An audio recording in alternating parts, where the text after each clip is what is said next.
দুই প্রাক্তনকে নিয়ে বড় সমস্যার মধ্যে পড়েছেন বাংলাদেশের সুপারস্টার শাকিব খান। শবনম ইয়াসমিন বুবলি, অপু বিশ্বাস দুজনেই তার প্রাক্তন, এমনটাই সংবাদ মাধ্যমে বারংবার জানিয়েছে সুপারস্টার শাকিব খান। এবার দুজনকেই হট লুকে দেখা মিলল। এদিকে অপু বিশ্বাস ঝরঝরে চেহারাতে ফটোশ্যুটে মাতিয়েছেন, অন্যদিকে কালো পোশাকে একদম হটগার্ল লাগছে শবনম ইয়াসমিন বুবলিকে। এই নিয়ে এবার এক মন্তব্য করে বসলেন শাকিব খান।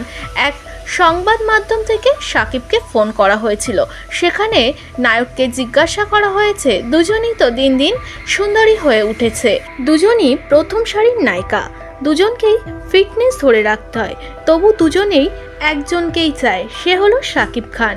এতে শাকিবের কি মতামত? নায়ক জানিয়েছে, কাকে ধরি কাকে ছাড়ি, এ নিয়ে আমি বড় সমস্যার মধ্যে পড়েছি। আমি নিজেই বিন্দাস রয়েছি, দুই ছেলেকে নিয়ে আজীবনকাল কাটিয়ে দিতে চাই।